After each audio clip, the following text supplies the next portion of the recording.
All right, welcome back. Today we're going to do sort of a show and tell. Not really an unboxing because I've already unboxed this and pulled the stickers off and started to size the bracelet and stuff, but more of a show and tell. So I received the Chinese super clone of a reference number steel sports watch that I'm interested in from Rolex. This is a reference number 126600, the Seadweller single red. And I gotta say, well, first of all, let me remind you that my my concern is that there may be a lot more Chinese super clone Rolex steel sport watches out there in the gray market than a lot of us realize. And as I was about to pull the trigger on a Rolex, before I was willing to wire transfer five figures to for a gray market Rolex, I just have to have a higher level of certainty and confidence that what I'm getting is an authentic Rolex watch. And clearly the easiest way to do that is to just someone who has the expertise and the willingness to open the back of the watch and examine, really just have to take a look at the movement and see the level of finish on the parts in the movement.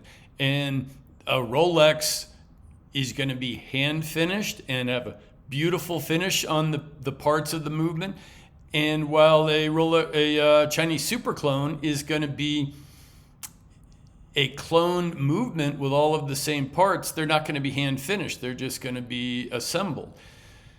However, the problem is Rolex authorized, dealer won't touch doing that to help someone authenticate a watch that they're buying in the gray market. And I don't blame them for that. There's no financial incentive. It probably opens them up to some liability. Rolex and their AD network, they want no part of helping us buyers in the gray market authenticate that what we're buying is an authentic Rolex watch. There's zero incentive for Rolex or their authorized dealers to participate and help us as Rolex buyers in the gray market. So it's completely on us. If you can find a skilled watchmaker in your area who is willing to allow you to pay them to open up and examine the movement in your watch that you're getting from the gray market, and then has the capability to reseal it and pressure test it to whatever its stated water resistance level is, that's certainly the best option. But if you're looking at a Submariner, a Seadweller Deep Sea, the depth to which these watches are certified to be waterproof, once opened up, a local watchmaker at a jeweler is not going to have the capability to verify and pressure test that has been resealed and the back is on again to the level of waterproof that a Deep Sea, a Seadweller, and a Submariner would do. Now, maybe with a Daytona and with a GMT Master 2, then I think your issue is the value of those presents liability to the watchmaker to simply open it up. I don't know. If you have access to a watchmaker that you have a relationship with that will do that they'll take the liability and you trust, I think that's the preferred option. If you don't have that, that's my situation. I am going down this road to develop my own ability to do my own due diligence to increase the probability in my confidence that what I'm about to pay for in the gray market is an authentic Rolex. So again,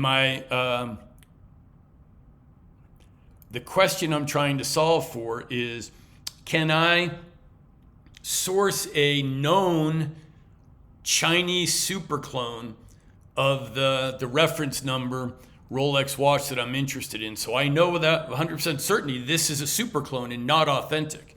And compare that to the hopefully authentic Rolex of the same reference number. And if the gray market watch is authentic, and I know this is a Chinese super clone, then I should be able to objectively determine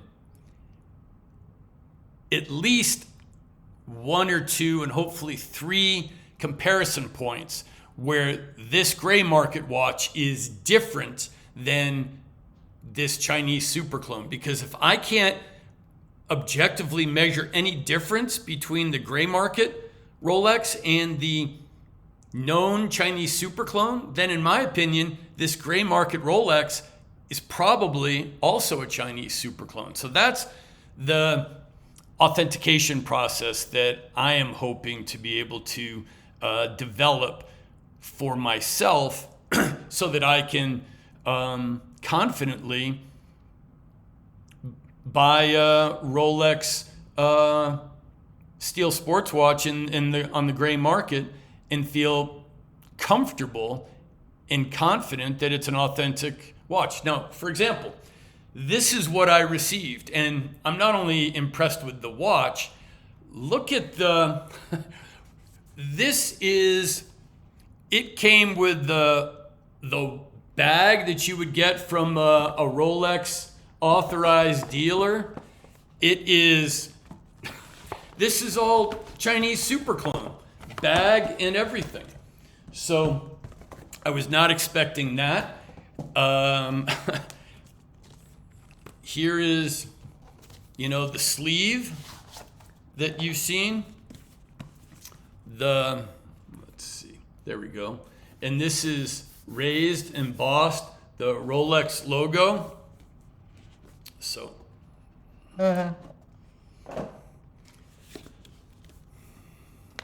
inside, and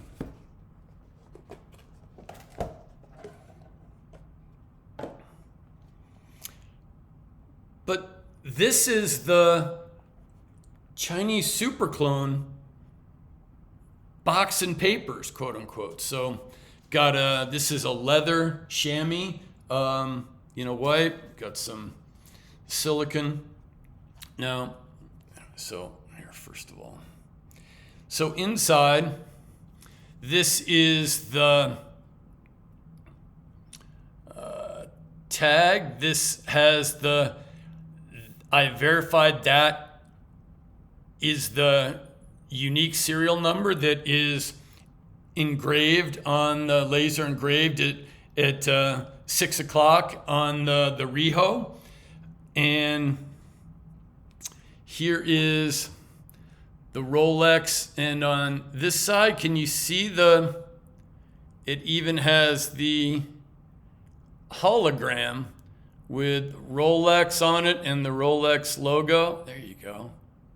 Look at that. Again, this is all the box and papers from the Chinese super clone. I haven't even gotten to the watch yet. And so in here, just as you would expect, let's take these out.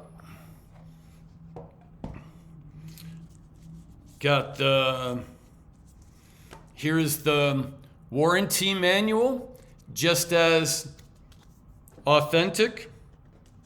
Here is, because it's a 126600, the owner's manual for the Seadweller. It's shockingly impressive. The super clone box and papers. Beautiful. And then leather. And here is, because this is a current model, would be a 2023. This is the 2020 and newer style warranty cards. So you can see it's got the gold around the edge.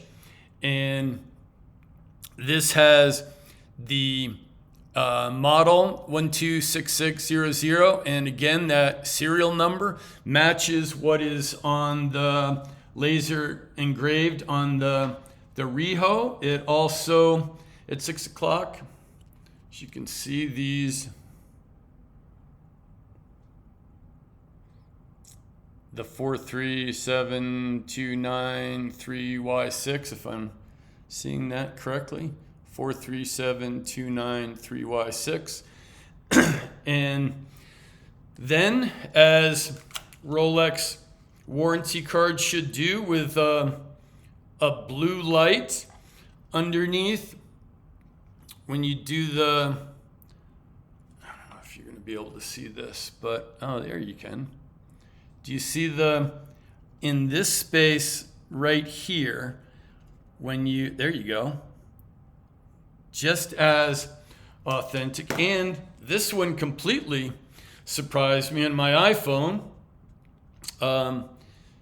has the NFC near field chip. So, well, first of all, nothing. And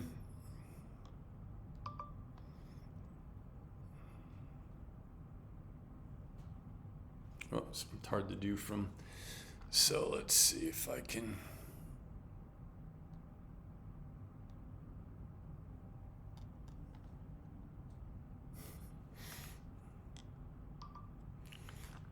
Can you see the, and when I click on it, it takes me to the Rolex site.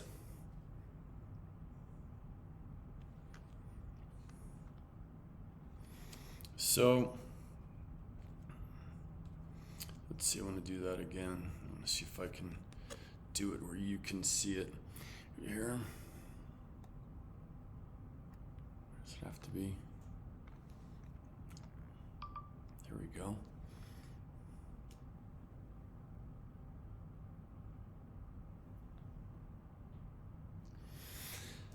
So I will say, if you notice, this is taking me to the Datejust and not to the Seadweller. And it has the NFC chip. I am going to reach out to where I sourced this and see if I can get this card replaced with one which will, the NFC chip will go to the Seadweller, because my couple of friends who have 2020 warranty cards from their Rolex watches bought from the AD, when they do the NFC chip, it goes straight to the Rolex website at the page of their model. One has a Datejust and one has a Submariner. So that is not correct on here, but I am going to reach out to see if I can get that corrected, and I think I can, which means I think that's pretty easy. The part of having the NFC chip that actually works really surprised me. And if I'm right, if I reach out to them and they replace this, because all they have to do is, I provide here's the model and the serial number, engrave it again, and put the NFC chip that is programmed to take it to the Seadweller page at Rolex. And the reason I want to do that is I want to verify, okay, I don't think having box, papers, all of these, and even the 2020 and newer warranty card with the NFC chip, I don't think any of this box and papers, from what I can see here, I mean, the AD bag even, this kit for the Super Clone box and papers, having the box and papers with a gray market Rolex, I think does zero to authenticate that that is an authentic Rolex, because all of this is Chinese super clone reproduction, and it's amazing. And I was shocked that the new 2020 warranty card, it has all of the NFC and the, I don't know, it's blue light or ultraviolet or whatever. All of the anti-counterfeit measures have already been defeated by the Chinese super clone, manufacturers. So I was shocked at this. I haven't even gotten to, the watch yet, but this is, I've already, started to resize it. It's not 100% correct yet. I've set the time, but here's the watch, and it's 904 stainless steel. It is, I haven't had time yet, and I'll do a part 2 of, I really want to find at least 2, hopefully 3 accurate, objective comparison points that I can point to that, all right, this is what I need to look for, and because this is not right. But so far, listen to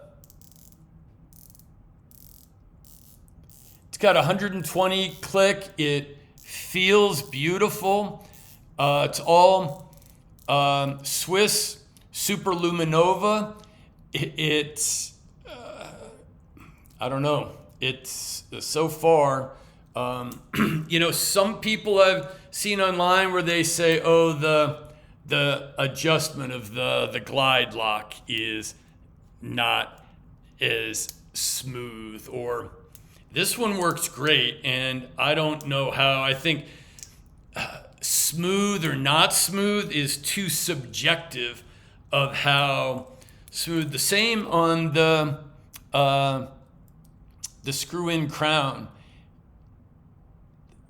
The first time when I went to set it, I would describe it as a burr maybe initially, but after I unscrewed it and worked to set the time and the date, that's just gone.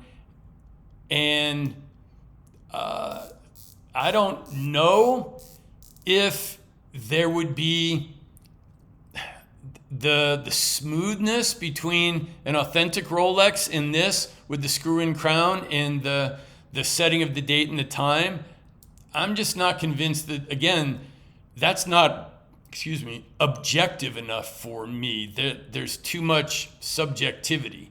I think that is, if that's the third indicator that it's not as smooth, and I found a couple of other points of delineation that I feel confident in. Here is it's unusual in the Seadwellers that they have the writing laser etched on the back, but it is perfect. And how about the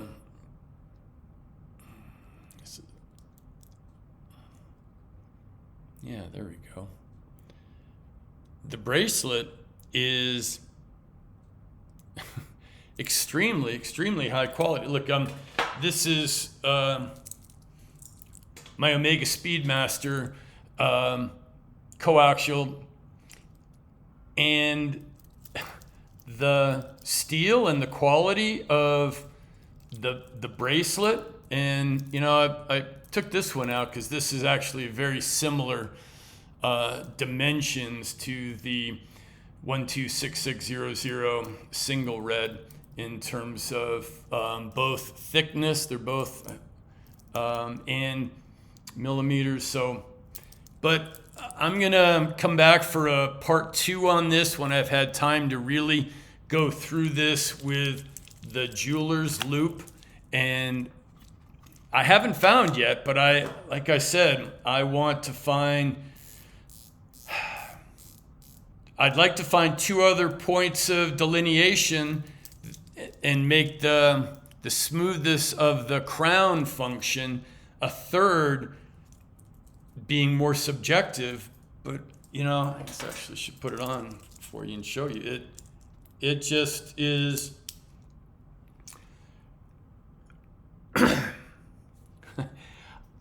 I can confidently say with the naked eye, with someone who has never owned a Rolex, they would never be able to determine that this is not a Rolex.